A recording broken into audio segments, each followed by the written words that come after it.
higher. You're close. You're too close to me. Move back.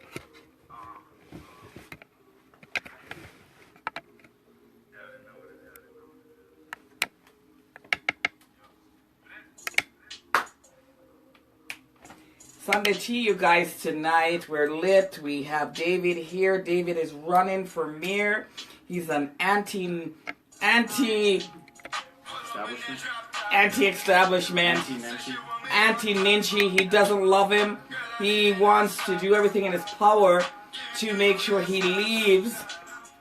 So we're here tonight. We're going to light it up, and he's not scared to talk, and you guys better not be scared to ask. We have 4 of you guys out there, and it's fantastic. Welcome to Sunday Tea. Yes, I'm sorry, my energy was a little low. I'm tired. I'm amazingly tired.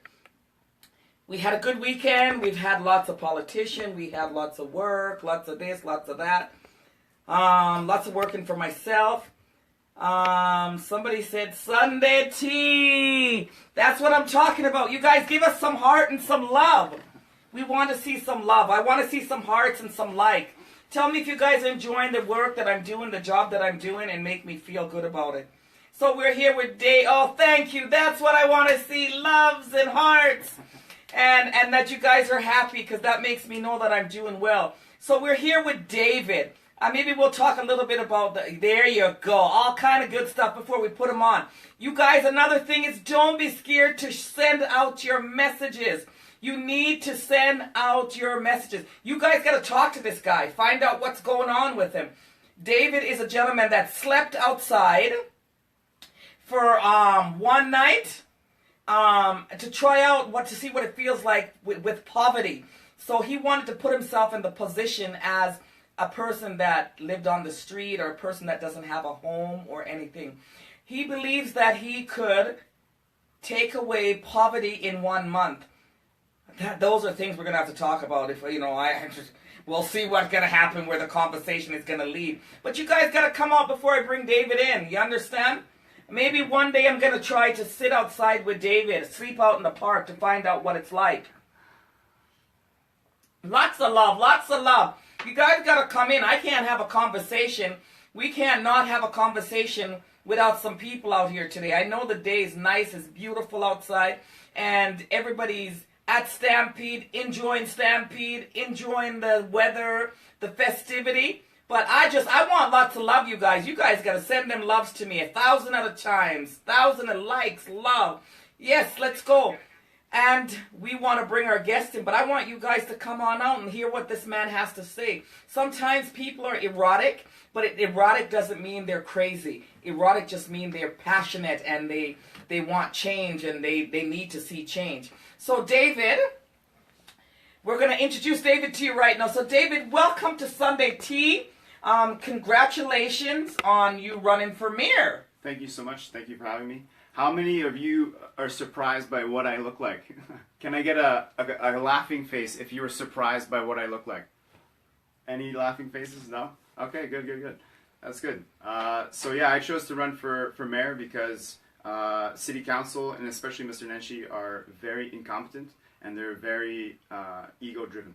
And so that's why I chose to run, because 10% of our population is unemployed, in poverty, and they're just not being empowered by this leader. Okay, you got to make both of us busy, okay? Yeah, you have to find a way to make us.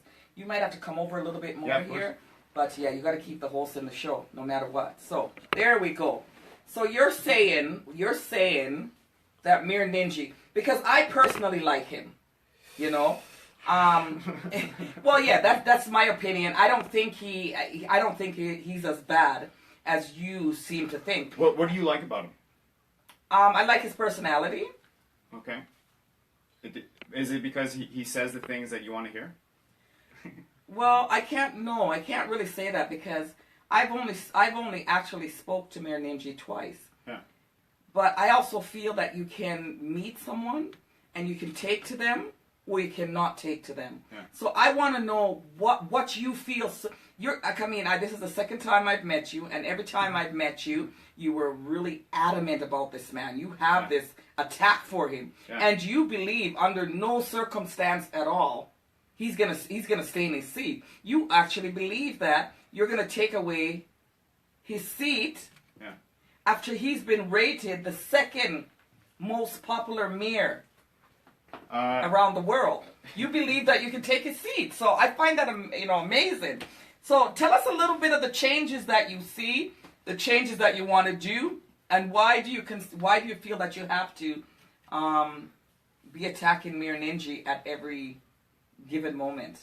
So, and it's kind of like for you, you love Mr. Nenshi, and you no, can't it's really not. explain. It's no. Sorry, not that you love him. Yeah, you but like there's him. it's I like him. Yeah. You know, I recommend respect for the man, right? So and a lot of people do love him, and he is the incumbent. And 73% of the voters who came out to vote last time, which was a 40% voter turnout, which was very low, voted for him.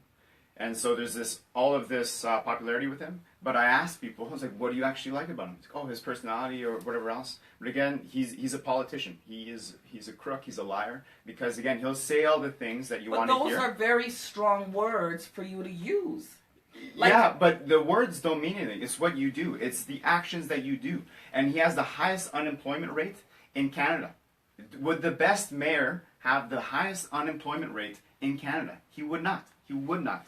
And 10% of his own statistics and his own studies, 10% of his population is living below the poverty line. And there's still homeless people. When in Medicine Hat, they've solved homelessness for $20,000 per homeless person. And here, Nenshi and his crowd and his programs, they're saying it costs $300,000 to take someone off the street. That is ridiculous. And for me right now, I have one homeless person living at my apartment with me, and we're getting him back on his feet. We're going through therapy tomorrow, and he's actually an inventor, and we're going to get his stuff patented, and out on the market. He's a brilliant, and all of these homeless people, you could see that there's life in them and there's goodness in them. It's just that they're not being served by this leadership system that's, again, they're just worried about their paychecks and their high society, and that top 10% or that 1% is being served for sure with the arts and everything else.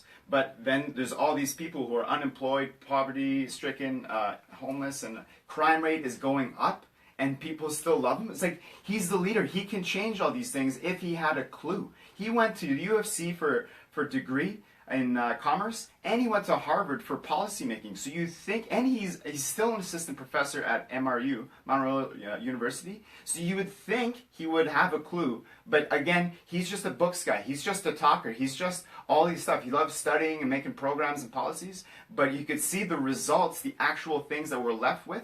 He bought a $33,000 inflatable red ball, and there's people on the streets. That is unacceptable. And everyone should see that as unacceptable and not like him, because those are, like, you're serving Calgarians. You're not ruling over them. You're serving them, and you are not serving Calgarians, Mr. Nenshi. So, David, tell me what you can do differently than Mayor Nenshi is doing, and how would you go about doing it?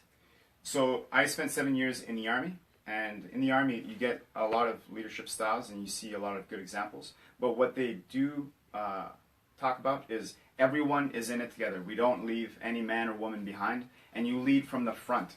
And Mr. Nenshi does not lead from the front. He leads from his ivory tower, and he kind of micromanages or whatever else. But he's not involved. He's not on those front lines like we see in the military. And the military is probably the top leadership school or system that you could think of, and you see it time and time again, because again, your life is on the line, or you're in disaster situations, and then you have to operate, and that's your livelihood. That's how you get paid, and all that pressure's on you. You go through boot camp, you go through all these high pressure situations, and then you see what you're made of, and you've kind of like get rid of all of your weaknesses and fears and all that other stuff already in boot camp and all this other training. So once it comes down to it, you know exactly what to do, and it's muscle memory. Mr. Nenshi, he was born with a silver spoon up his ass, and look at him now. He's just serving the people who have silver spoons. How do you figure he was born with a silver spoon? Where did that image or that information has come from? Because I mean, Mayor Nenshi is a minority, as a lot of other people, and I believe that he had worked his way up. So why does it have to be a silver spoon? Well, I don't know. From what I understand, and I might be mistaken about this, that he wasn't born with a silver spoon. anywhere lodged in his body. But he was born in Toronto. It seemed like he had a pretty good upbringing, and he was kind of coddled and babied his whole life. And he still has a huge temper tantrum. And it's crazy and hilarious that he calls out his city council members and calls them erratic. But himself, every time I've spoken to him, he's lost his temper. He even ran into his chamber, and he was like afraid, because whenever he's challenged with something that's important, or the truth, or these difficult answers and situations, he runs off, or he gets his PR person to kind of deal with it. So, do you not believe that you also throw out temper tantrum as well? If I recall, I was in the chambers with you last week, Monday, and the issue that they were talking about was something totally different. They were talking about illegal suites. But you were so adamant about setting them off that you got up there and started talking about something totally different from the basement suite. So, I mean, you're saying he's erratic. You don't find that you're somewhat a little bit erratic too? For me, I'm under control. So I did a lot of work with meditation and spiritual work and all that other stuff. And so I'm actually always in control. It might not look it because I'm blasting people, but I do that, especially with Mr. Nenshi, because he's so easily triggered. And we were at a public hearing for secondary suites, and his last campaign, and I'm sure this current campaign, but his last campaign, he raised $500,000 for his campaign to be re-elected. And he's apparently a social media guru. Can anyone tell me how much money does it cost to run social media? That's right, $0. And he raised $500,000. A lot of that money came from housing developers and home builders. And is it any wonder that there is no affordable housing, that there are no tiny home communities that cost $5,000 that you see on the internet? Is there maybe some correlation there? So when I came to the public hearing, and it was about secondary suites, and there's always this, this resistance, and that's what I presented to him. It's like, is there any wonder that, or is there any correlation between the resistance with secondary suites and all these housing kind of developments, and all the money that you're taking from these lobbyists and these companies? That's lobbyists. Like, he's just as crooked as those U.S. politicians. But ladies and gentlemen, he is a crook. He's a criminal, and that's why I'll be dropping a lawsuit on him, because he's involved in so many scandals. In his last lawsuit, he got the city to pay $200,000 in legal fees, of his own legal fees. How are we not upset with that? How do you like a guy or a leader that does that? You know what I mean? It's insane, the sick society that we live in. Okay, just give us a second before I answer some of those questions, because I really think it's an hatred for Mayor Nenshi. I just think you have an hatred for him, because I do understand that some things it's not done perfect, and we're human. We can't conquer everything in one day. But as you get hot, people are gonna, I'm sure people, I don't know if people are agreeing, so I'm going to take some time so we can read some of this, so we can figure out if we're on the right track. Yeah. Could you please read some of, there you go, and just tell me what read it to me. Tell me what's going on over there. You guys send us some heart and love if you're enjoying the conversation. I just don't know what's going on anymore. It's politics, you guys, in the house. So, and the reason I'm coming off so hot is because everyone is sedated. Everyone thinks everything's okay. Our mayor and our city council are doing such a great job, and that's why I'm coming in here and piercing that veil of his purple haze, I like to say, because everyone thinks it's okay, but it's not. It should not be okay. And he was ranked the best mayor or whatever else, and that's ridiculous, because we are in ruins. We're going to become the Detroit of Canada because he has no clue what he's doing. And so that's why I'm coming with this fire, and I do identify with fire, and I love playing with fire, so to speak, with my emotion. I kind of see my heart as a furnace, and whenever that emotion kind of comes up, I just kind of like put it back into the furnace, and so that's why I come off. And people think, oh, you're not in control of your emotions, you have this tantrum. It's like, no, it's like, that's my fiery wrath coming out, because it needs to be used in this situation especially. Okay, let me take some look at the question. One of the questions that someone posed is, what would you want our current mayor do for you to believe that he's actually making some changes? I would want him to step down. I want him to resign. And if you know Mr. Nenshi, or if you're connected with him, tell him that he has until the end of Stampede to step down, or else he will suffer the greatest fall from grace that we've ever seen. So that's the type of change that I want to see from him, because he's not going to change. He's not. He's in his campaign video, he's wearing a suit. He's very scripted. You can go, I think it's nenshi.ca, and he's wearing a poppy, just for the campaign, because he doesn't wear it any other time to support the troops, just for his campaign. It's so cliche, it's so political. He wears the cowboy outfit just for Stampede. He's so fake. I'm not going to wear the cowboy stuff. I'm not a cowboy. You know what I mean? Like, I'm going to come as I am. Do we have another question? Sorry. Wow. How are you planning on making that happen, like by taking him to court? Yeah. Questions. So we are in the process of filling out the paperwork. And Article 25 of the Universal Human Rights. Every human has the right to housing, food, healthcare, and all these things. And it's almost like he's doing it on purpose, him and city council, allowing all these people to be homeless and suffering, not have access to healthcare and all the right things. But why would a mayor do that? Why? Like, I think I feel like there's so much assumption on. Well, again, Medicine Hat is what, a 2-hour drive? And they solved it for $20,000 ahead. And here, their price tag is $300,000. And they're still not doing it, because there's still at least 3,500 people on the streets of Calgary. And most of them are Calgarian. Like, this is their home. They just, I don't know, bad luck and all this But other some stuff. of those people in the 3,500 don't want to work. Yeah. They're alcoholics. They do a lot of drugs. They feel that life surrounds them and they don't have to make a choice. And there's some that in a bad situation. So you cannot blame all 3,500 people on Mayor Nenshi. Yes, you can. Why? Because the mayor of Medicine Hat took them off the street for $20,000. It costs Calgarians around $3 billion in city services to maintain poverty and homelessness. So even if you didn't actually care about, oh no, it's their fault, which it's not their fault. It's costing each Calgarian at least $2,000 per year to maintain poverty and homelessness and all these other things.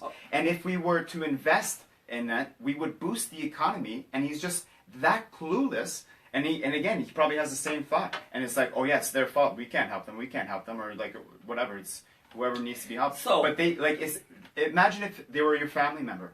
Would things change? If you saw your family member on the street, would you want to help them out? Again, I'm not the mayor. So again, I'll answer that I'm question. not. So we treat our families kind of like that. So, if someone has a hard time, we'll help them out. Or our community or our church, if someone has a hard time, then yeah, we'll help them out. But then it ends at the walls. Why does it end at the walls? It should be, especially if you're like the CEO of this corporation of Calgary. Okay, so let's make a scenario here. Yeah. You win the mayor seat. Yeah. I was told by you that you would be able to stop poverty in 1 month. Yeah. Share to us what's the difference you would make as a mayor rather than what Nenshi's doing. So again, and it's really just understanding what poverty is, and poverty is almost not real. Poverty is just a human concept. Well, can I say something to you? Of course. I think poverty is a crime. Yeah. You understand? So when you ask people what poverty is, people are in poverty, they know what it is. It's a crime. I want to know how would you change such a situation in 1 month? If people haven't been able to change poverty in 70 years, how are you going to change it in 1 month? So again, that was kind of like leading up to it. So again, poverty is a concept or a frame of mind. So if you go to a hunter-gatherer tribe or like a simpler country or a third world country, and you see these people and they're happy as can be, and they're living in these little huts, and there's like 5 of them living in this hut, but they have nothing, but they're so happy. And then we come in there, it's like, oh yeah, you're living in poverty, or if you don't believe in the same thing as I do, you're going to hell.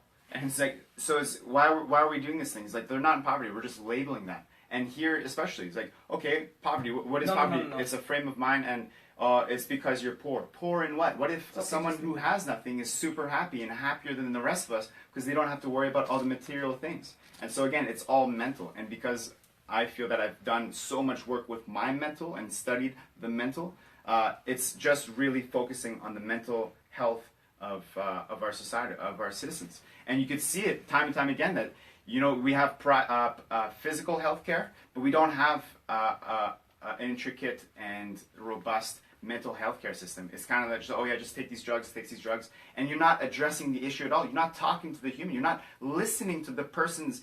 And it's like, oh yeah, and if you actually talk to them, like the homeless person, Bob Bowman, who's living with me, he just tells you all these things. Oh, my dad did this, you know, and my mom and my kid, and you know, someone screwed me over, and all these things. And it's just like they've wrapped themselves in this thing, and why not help them? It doesn't even cost that much money. Right now, he's living in my apartment. I buy a bit of food. He doesn't even like my food because it's healthy and green and vegan and all that stuff. And he won't even eat it. So he just buys his own food. So it costs me almost nothing.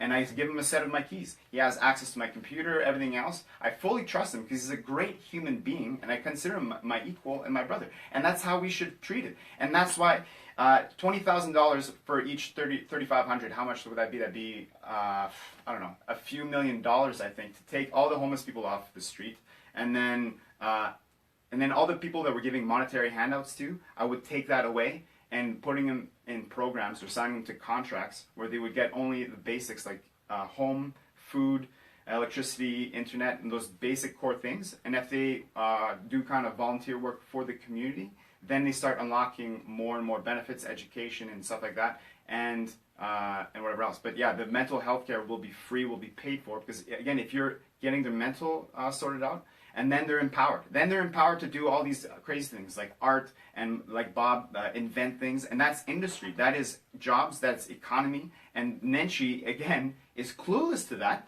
He wouldn't know a thing about it because he doesn't actually talk and listen and connect with the 10%. That's 10% of your workforce, potential workforce, that you can empower. And then if only one guy, Bob, creates this invention, and I know it's going to be a huge hit. It's going to sell. It's going to be worth millions of dollars.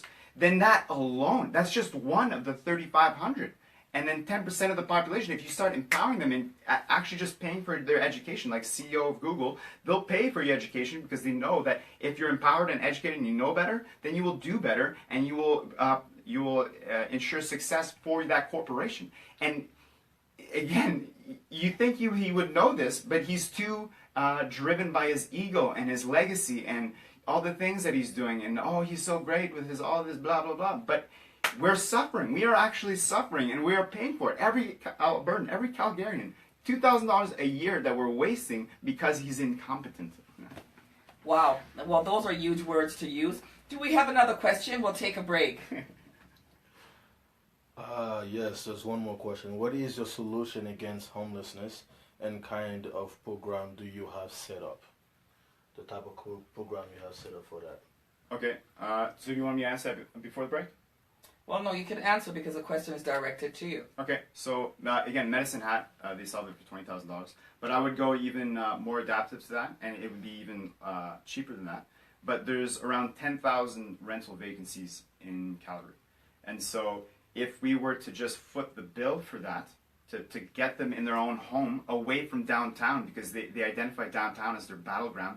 Again, if you haven't gone to the drop-in center, Alpha House, or these places, or you don't actually see what happens to these homeless people. They beat each other up. They steal things from each other. It's really rough for them.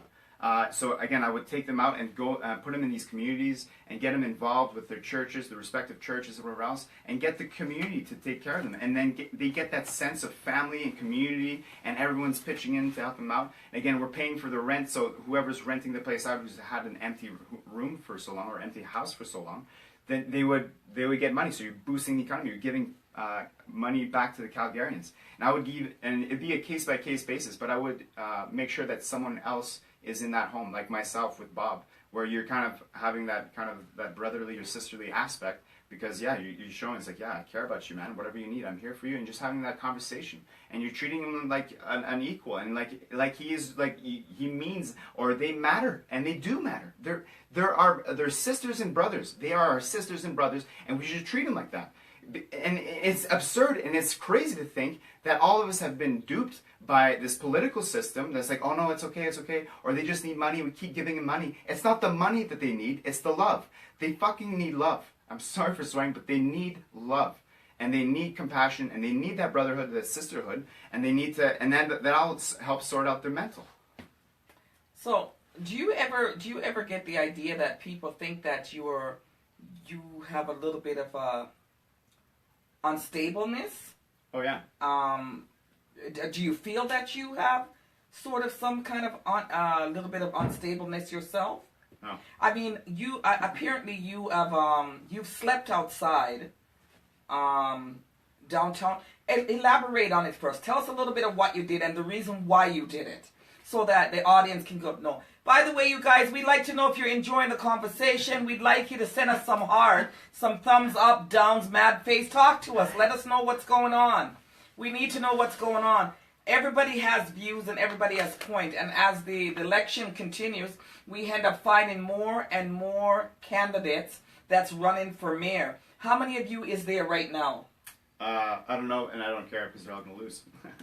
So I'm going to wipe the floor with them. Okay, all right. So you guys heard what David said. He's going to wipe the floor with all the other candidates.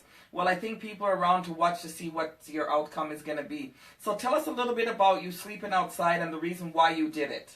Okay. So, and again, like the homelessness and poverty, it's all a frame of mind. In the military, we'll happily sleep on the ground or in the dirt and eating these terrible rations that in these instant meal packages and put our lives on the line. And we're like happy, or we're really engaged, and we're and we're getting paid to do it. It's like, yeah, like I'll do this for sure. But then when you come back home, it's like, oh no, homelessness. Like I wouldn't sleep on the street or whatever else, or I wouldn't be homeless, and I wouldn't go without food. But you're going, and when you're in the military, you're going through these periods where you do not eat and you do not sleep, and you're sleeping on the dirt and whatever else. And I've solo backpacked as well. Around the world, and it's not a luxury when you're solo backpacking and staying in hostels and camping out. And again, camping as well. A lot of us do camp, and you're roughing it, or you're pretty much homeless. Because some homeless people, they just camp, they just set up a tent or a sleeping bag, and then again, you'll do that in the forest, but you won't do that in the city, or we're not allowed to anyways, because you'll get charged and arrested by the police.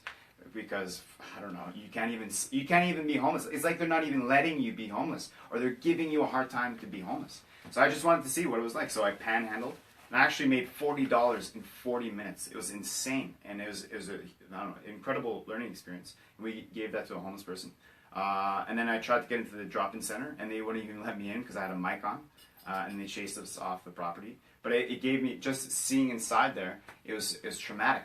All these people, again, with addictions and violence and criminal records and whatever else, they're funneling them into these places and sometimes sleeping on the ground, and they're treating them, and you have to take fingerprints and gated and locked and whatever else. Would you want your family, would you want your children sleeping there? No, then it's not acceptable. You're not rehabbing them to get back into society or in fighting shape. And so that was another huge breakthrough, or learning experience. And then just sleeping outside. That was a piece of cake for me.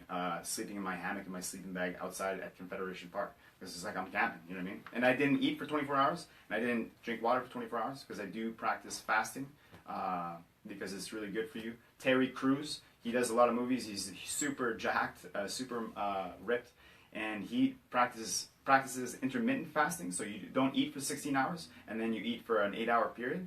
And it's so much healthier for you because your body stops digesting food for a long time, and you get more mental clarity, creativity. So I would highly recommend looking up Terry Crews.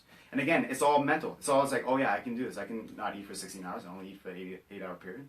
And so that was the thing. It's like, and for me, that was my campaign video, my campaign launch video.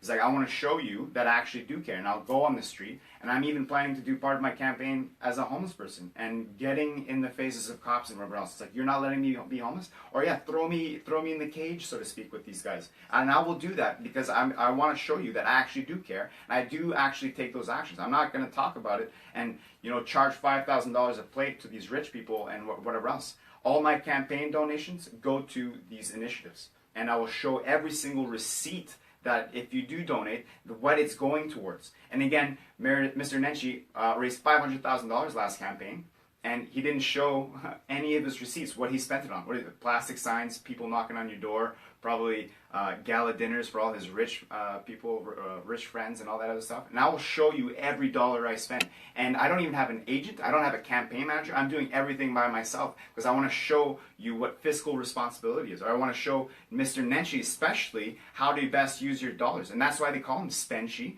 because he wastes so much money on nonsense, and he's not spending it on investing in the people. He doesn't believe in the people. His initiative right now to solve poverty is to only solve it 50% by 2023, ladies and gentlemen. That's his lofty ambition. That's him believing in his people. That he doesn't believe in us at all. He doesn't. Okay, we're gonna take a break, guys. We're taking a break. And can we read some question here first? We want to get some question. Actually, we're gonna take a break here for a minute. Wow! This man has a hard hat for Ninji. I don't know. I'm not a politician. I'm just a talk show host. I just talk. You guys are getting right deep and crazy down in here with this thing, so we're just going to take a little bit heat off, and I'm going to come back and ask you a couple more questions about a few more people. And, you know, I'm going to ask you, if you didn't win, who do you think might? But we'll go back to that. We're just going to take a second here. Just going to put me in the freezer, try to get me to cool down. Well, I think you need to cool down. You get right excited, buddy. Do we have any questions? Yeah, it is. Do we have any more questions out there? Woo-hoo.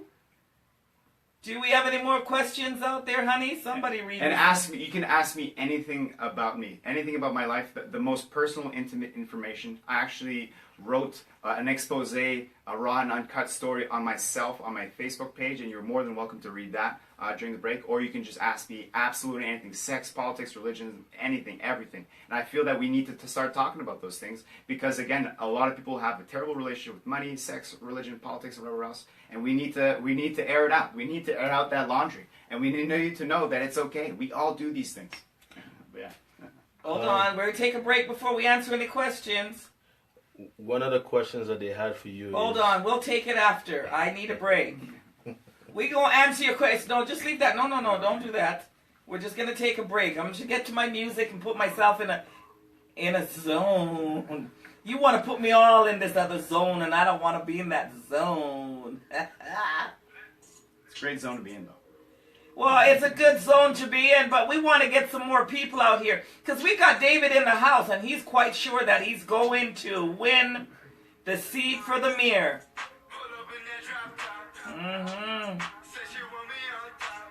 Hot topics. All right, you guys. We're going to go back to the questions because, wow. Whew. Okay, can I get the question? Read it to me, please. So, back to the whole Nenshi wearing Cowboys gear and whatnot. Yeah. Don't you think it's just him supporting Stampede by wearing cowboy gear? Why do you think it's him, showing off or pretending or acting up? That's a good question. That's a very good question because it's easy for me to criticize that. Again, yeah, and I'd gladly explain. I want to explain everything, and especially politics to people. But yeah, specifically this question right now, because he only wears the outfit when he feels that it's best suited. You know what I mean? Like, it's come Stampede time, he'll wear the cowboy boots and all that other stuff. But not any other time. So it's not like he's not really a Calgarian. That's why I criticize him. But there's not been. Sorry for interrupting you. No, of course. There hasn't been Stampede all year round. There's only been Stampede, July. So he's wearing his Stampede outfit because it's Stampede. Yeah, but does he do any Stampede type stuff? Like, does he go ride a bull or a horse or a cow or do any of those things? Or he's just doing it like, hey, yeah, it's Stampede. You can actually get involved in it, and he I don't know. From what I understand, he does not get involved. He doesn't volunteer. It seems he goes to the pancake breakfast to serve pancakes or whatever else. He probably eats more than he serves out, but that's just my I don't mean to laugh. I'm sorry. David here has... It's on tape now, too. Yeah, David really has an issue with Mayor Nenshi, and I don't know why or where it's coming from. I'm trying to stay neutral in the conversation, but he gets really heated when he hears the mayor's name. That's like a conversation I had the other day, and when somebody heard my name, because I was in a conflict with someone, and every time they heard my name, they jumped off like you. Now, I know that I wasn't a bad person, and I didn't do anything wrong, so what I'm saying to you is, can you might be a little bit obsessed with Mayor Nenshi? Or, I mean, some of the stuff you say is kind of okay, it would be a team thing, a community thing, and maybe the chamber has to work a little harder to fix them. But some of the things you're really harsh about. Yeah. And it sounds to me like it's kind of a obsessed kind of thing. Like, yeah. And to me, I don't think that's a good thing, right? If you're going to judge somebody, you understand, because they're doing bad things, then we need to judge them because they're doing bad things. But I don't think it's fair to judge somebody because you don't like them. But I don't like him because of the things he does. Like, he seems like a great guy, and if I was a friend, sure. But he was entrusted in serving Calgary and Calgarians specifically. And he's not serving them, he's serving himself. And he's involved in all these scandals and criminal activity and lobbyists and all this other stuff. And so that's why I want to, and even if all that stuff didn't happen, and I want to be mayor. So how, and it's just like a game, it's like sports. So, or if it's like Floyd Mayweather, Manny Pacquiao, or Conor McGregor, you're gonna take him out. Like you wanna take him down. So you wanna chirp him. You wanna say all kind of verbal assault on them because you want to bring them down. You want to get in their head. You want to do all these things. So and that's what politics are. It's just like it's a game. But also on top of politics and on top of like I'm playing that game.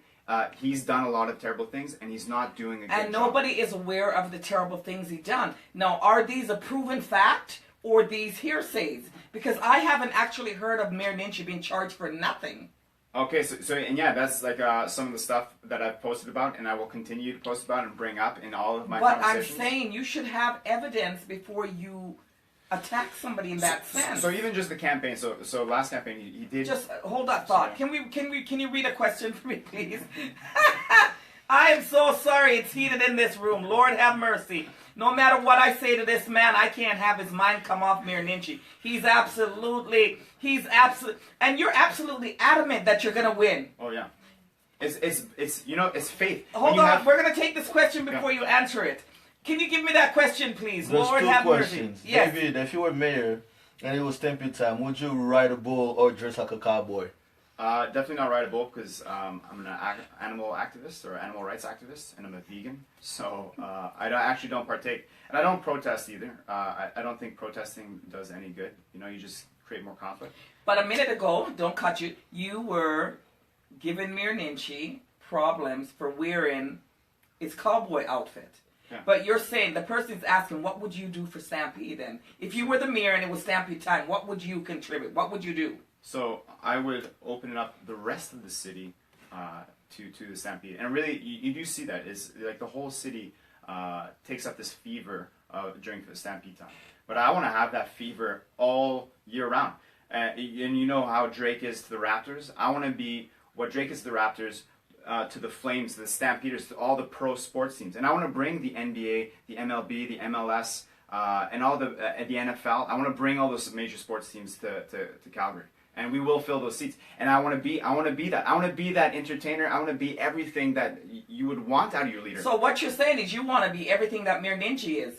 Mayor Nenshi is none of those things. He's not the Drake to the Raptors or to the Flames. He's never played hockey in his life. He's the Drake to Calgary. No, he's not. Absolutely. Okay, hold one more question. We got another question, please. And actually, he kind of is in a sense, but he's I don't know. It's he's empty. rated. It's empty. It's no substance. Oh, but he's rated the second best mayor in the world. But the results, the actual things, like we have the highest unemployment rate in all of Canada. We have homeless people still, and some other cities don't have homelessness. And we have 10% of our population that are living below poverty. Our economy is tanking right now. Our crime rate is skyrocketing. Those are tangible facts. Those are actual things that you can look up right now. And oh no, he's the best mayor. The best mayor should have the best city. That should come before being the best mayor. The best mayor is, you're only as good as the people you lead. And he's no good because he's driving the city in the ground. And that's why I have a problem with him. And that's why, all the facts. There's so many facts. Just look around you. There are homeless people. There's poverty. There's more crime. My bike got stolen the other day and it was locked. It's like, yeah. Okay, we'll take another question, David. We'll just go on to this. This question came from Kayla John. What make you feel that you're suited to be mayor? And if you were to be elected, what would you bring to the table? Thank you. That's a good question. So why I'm qualified? Because I'm more of, my whole life it's just been more about action and experience. Again, 7 years in the military, I sincerely do believe that the military is the best training ground for leaders. They create the best leaders in the world. And I want to bring more of that military leadership to politics, because again, they lead by example, they lead from the front. It's less nonsense. They'll call you out and make you accountable if they see that they need to, and no one's making them accountable. No one's taking the shots at Nenshi other than me. So some obviously are, but like not in the spotlight like I am. And when I do become mayor, what I'm going to bring to the table is that leadership. I have a homeless person living in my house. Believe you me, I'm going to solve homelessness. I'm dealing with some of the charities around town. Believe you me, I have my own corporation, and I'm looking to create more jobs. So believe you me, I will turn around the economy. And I'm involved in sports. I've played hockey, I've played football, I've played basketball, I've played all these things. And I want to bring the Olympics. I want to bring the Summer Olympics too, and we can do that. Please, if you're enjoying the conversation, I'd like to see some hearts, some likes, if you're enjoying the conversation, I would like you guys to touch on the likes button, the heart button. Come on, I want you guys to touch on something. David, I have a question for you, but I want to see some likes, you guys. Come on. If you guys are enjoying this conversation, I need to see some likes, love, and heart. She's so bossy. Yes, I am, David. So, and that's what you need, David. Maybe they need a woman in power, not men, because you guys are not seeming to put it together. But what I'm saying to you again, David, yeah. How do the Calgarian people not know that you're sleeping outside and putting a homeless guy in your home and all of these gimmicks to make people kind of favor you? How do we know that's not a game that you're playing? Even if it was a game that I was playing, it's something that I'm actually doing, and Nenshi is not doing.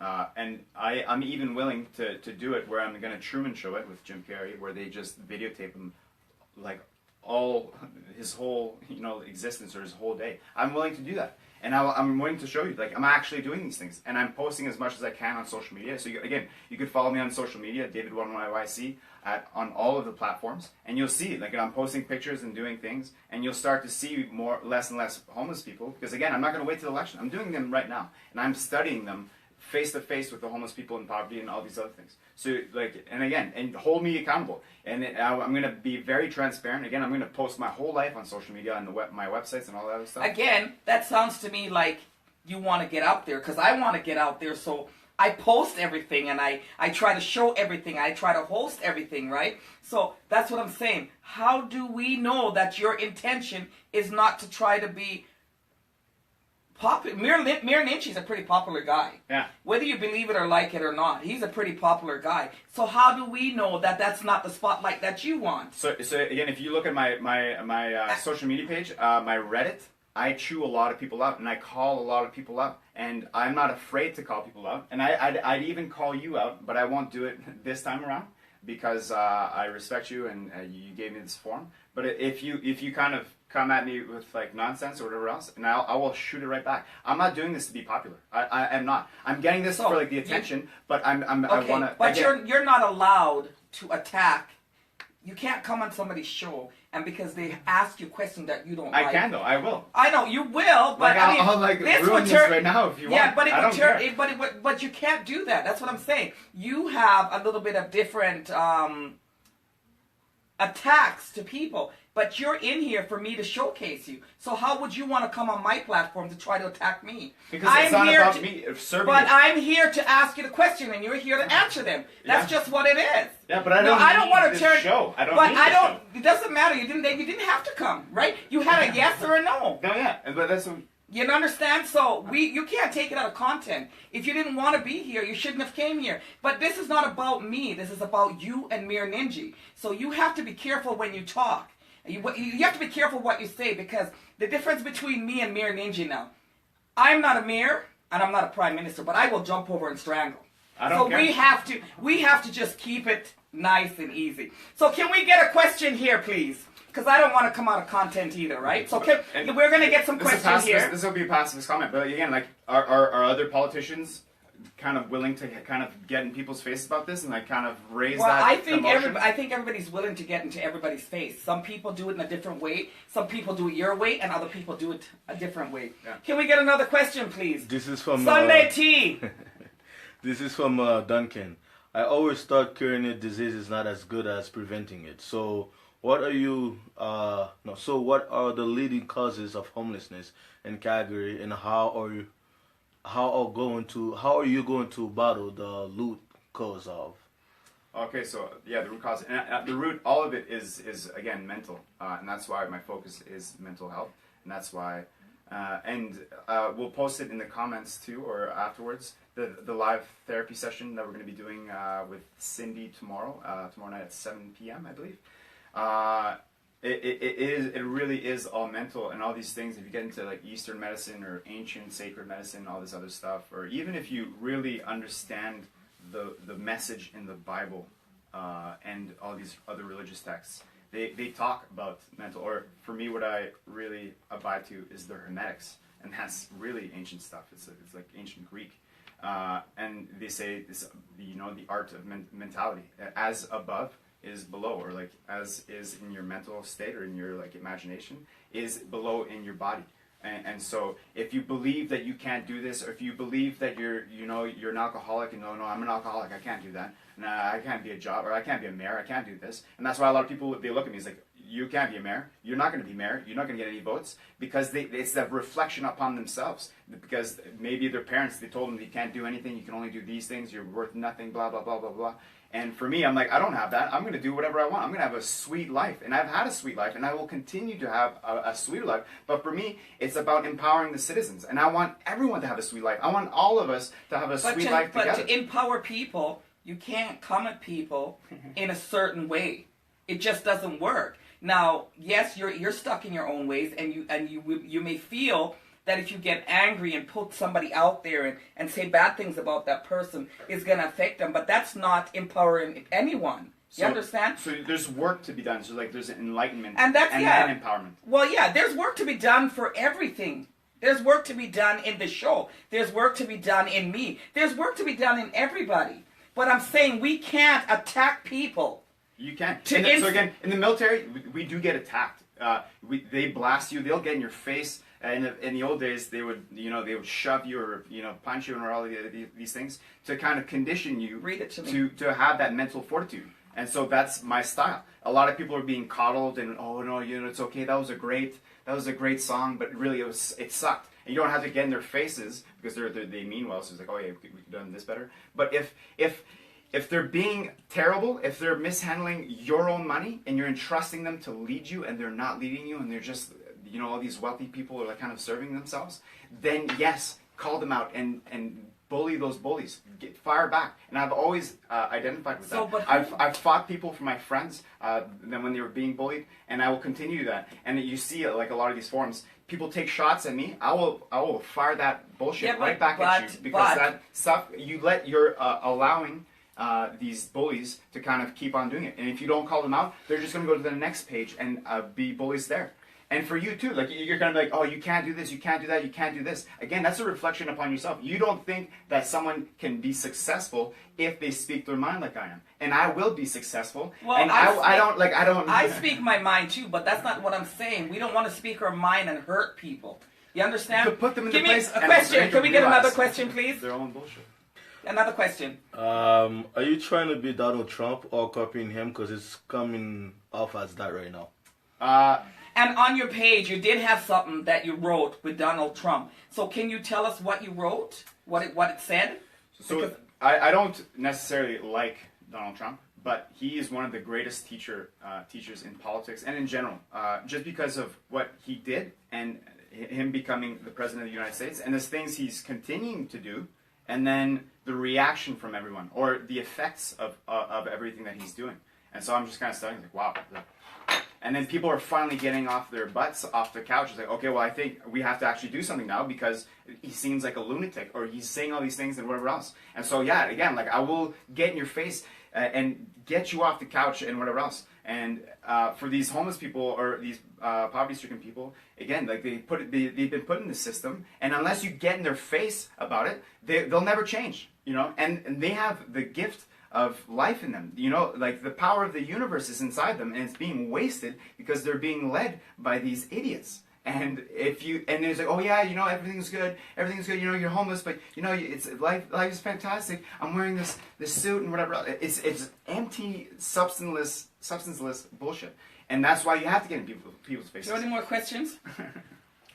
It's yes, necessary. there is.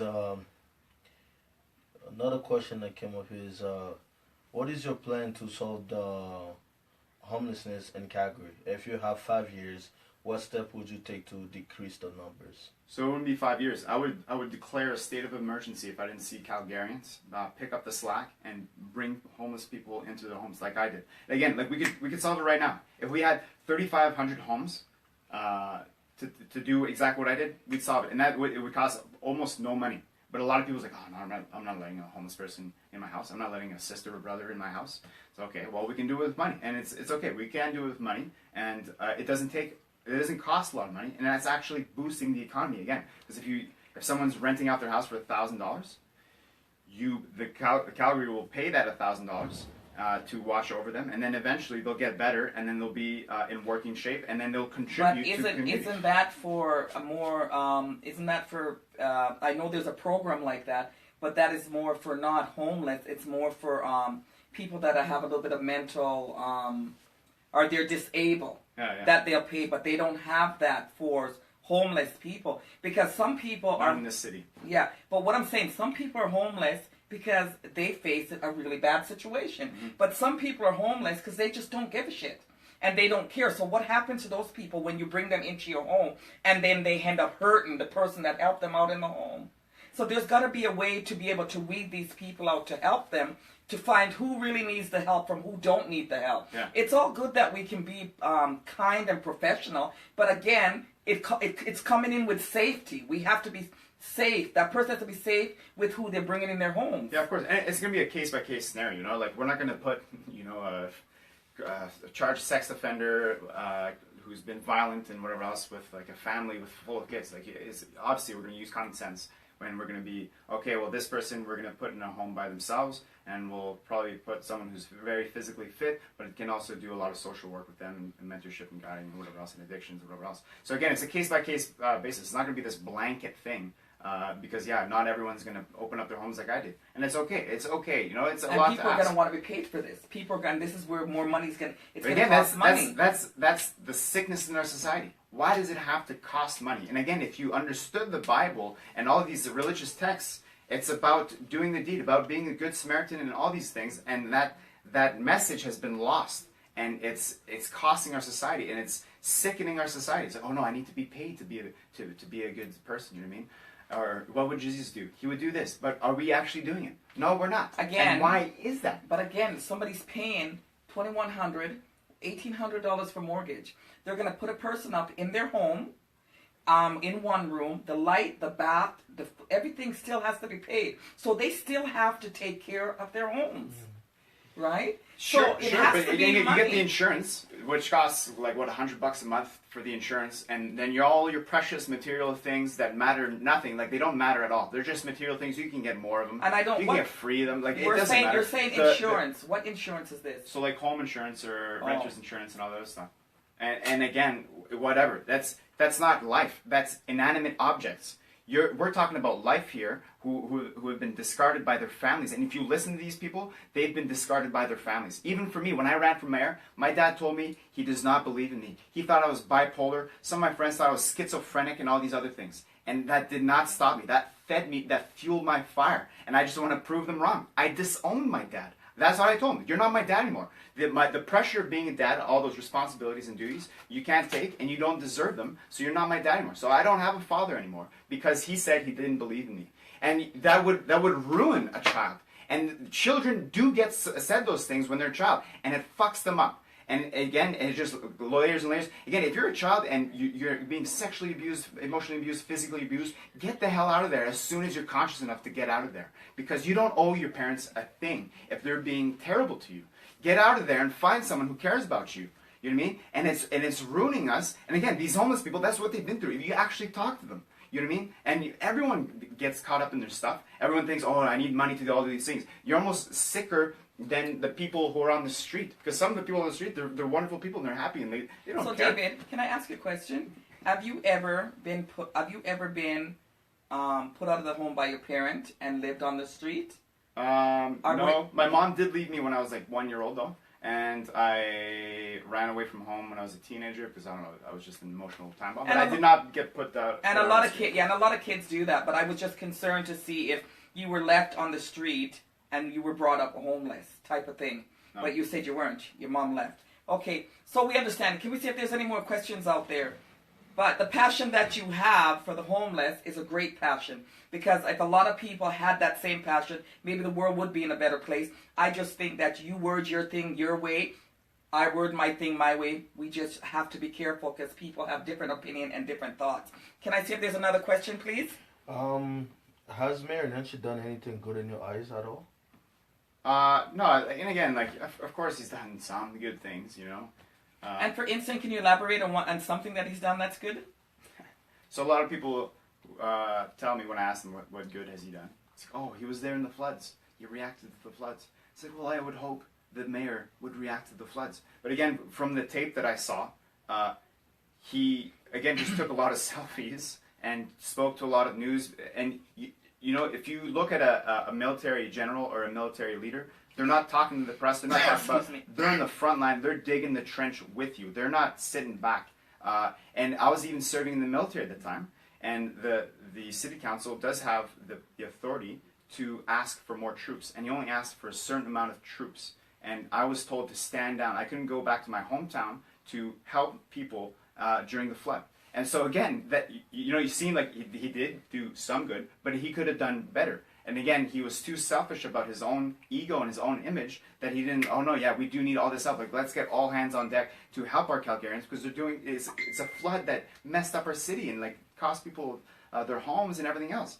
And yeah, and sure, there's some good things because it seems like he's you know, the Drake to Calgary, but I could be a much better Drake to Calgary, if you will.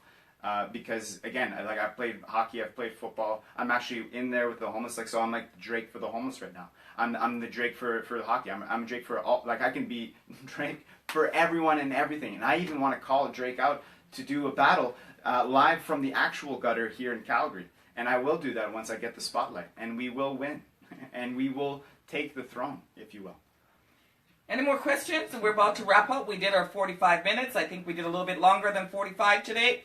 We're going to thank David for coming in and sharing his view and his thoughts, his opinion, and hope that your race goes as you expect. Thank you. We're all going to be around here to follow you, watch you, and see what's going on.